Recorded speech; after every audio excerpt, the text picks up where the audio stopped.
देश के पिता खुद प्रधानमंत्री नरेंद्र मोदी ने भी विनेश को लेकर सोशल मीडिया पर पोस्ट शेयर करके खेद जाहिर किया है, दुख जाहिर किया है और उसका हौसला भी बढ़ाया है। प्रधानमंत्री नरेंद्र मोदी ने पोस्ट किया है, उन्होंने लिखा है कि विनेश आप चैंपियन में चैंपियन, आप भारत का गौरव है और हर भारतीय के लिए प्रेरणा है।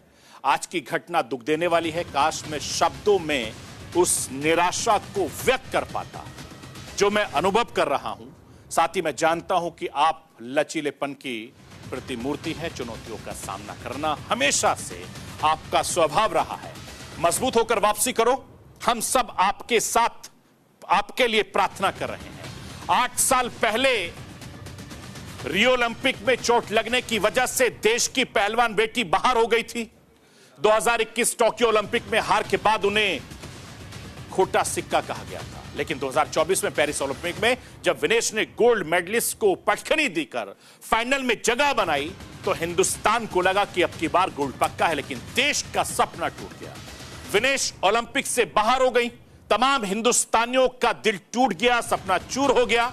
मैं आपको पूर्व क्रिकेटर और आम आदमी पार्टी के राज्यसभा सांसद हरभजन सिंह को सुनवाना चाहता हूं। सुनिए कि वो विनेश की इस घटना को लेकर क्या कहते हैं।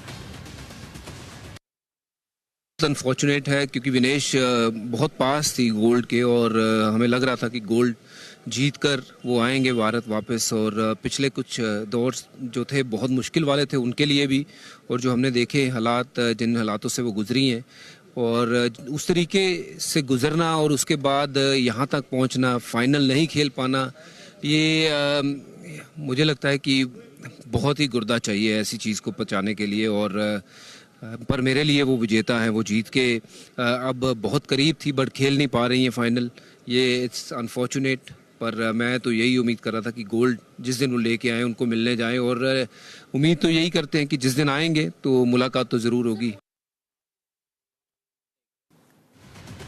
मैं आपको ये बताना चाहता हूं कि साल 2016 में रियो ओलंपिक, 8 साल बाद पेरिस ओलंपिक, साल भले ही अलग अलग हैं लेकिन खिलाड़ी एक है, दर्द भी एक है, उम्मीद टूटने की है, आवाज नहीं होती है। लेकिन ओलंपिक से विनेश के बाहर होने से 140 करोड़ हिंदुस्तानियों का दिल जरूर टूटा है, दर्द भी सुनाई दे रहा है।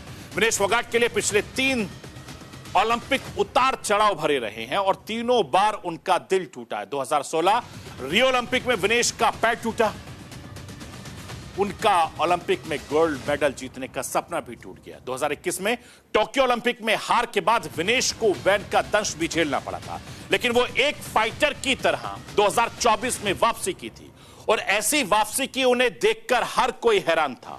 140 करोड़ हिंदुस्तानी गुस्से में और किसी बड़े साजिश की बात कर रहे हैं। हर वक्त हर हिंदुस्तानी के मन में ओलंपिक को लेकर कुछ सवाल उठ रहे हैं। वो सवाल क्या है, मैं राष्ट्र के आवाज के जरिए आपको बताना समझाना चाहता हूं। एक दिन में 2 किलो 80 ग्राम 800 ग्राम वजन क्यों बढ़ा? क्या 6 अगस्त के बाद डाइट में लापरवाही हुई? विनेश के कोच, सपोर्ट स्टाफ क्या कर रहे थे? क्या 3 मुकाबलों में विनेश को हैवी डाइट मिली थी?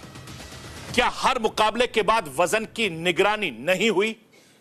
क्या सेमीफाइनल में पहले वजन की निगरानी की गई? क्या सेमीफाइनल जीतने के बाद विनेश को हैवी डाइट दी गई? ये वो तमाम सवाल हैं जो हर किसी को परेशान कर रहे हैं, हर किसी को झकझोर रहे हैं। हिंदुस्तानी होने के नाते जब यह खबर मैंने देखी तो मुझे भी दुख हुआ। मेरी तरह 140 करोड़ हिंदुस्तानी इस वक्त गुस्से में, अफसोस में हैं कि जो गोल्ड मेडल हमारे हिंदुस्तान को मिलना था उसमें लापरवाही कहां हुई है, कहां चूक हुई है और इसका जिम्मेदार कौन है? क्योंकि अब इसको लेकर रेसलिंग फेडरेशन ऑफ इंडिया के अध्यक्ष संजय सिंह पर भी सवाल उठ रहे हैं, लेकिन वो क्या कुछ कह रहे हैं, मैं राष्ट्र की आवाज के जरिए संजय सिंह को सुनवाना चाहता हूं। सुनिए संजय सिंह क्या कह रहे हैं। उनका ओवरवेट विनेश का उन्होंने अपना कोच, अपना फिजियो, अपना न्यूट्रिनिस्ट, अपना सब कुछ उनको भारत सरकार ने मुहैया कराया और वो सारे लोग उनके साथ विलेज में हैं। वेट 2 दिन वो लड़ी हैं, उसके पहले उनका कांस्टेंट था। रात में क्यों वजन बढ़ गया, कैसे बढ़ गया, ये जवाब उनके न्यूट्रिनिस्ट ही दे पाएंगे। एक्चुअल उनके न्यूट्रिनिस्ट और उनके कोच दे पाएंगे इसका सही जवाब। WFI अभी अपना लीगल वो देख रहा है और पीटी उषा मैडम अभी विलेज में पहुंच गई हैं। हम लोग आपस में बात करके कि IOC को कैसे क्या किया जाए, UWW को क्या प्रोटेस्ट किया जाए, इस पे हम लोग का लीगली विचार चल रहा है। उसको करके हम लोग प्रोटेस्ट करेंगे उसको। मैं आपको ये बताना चाहता हूं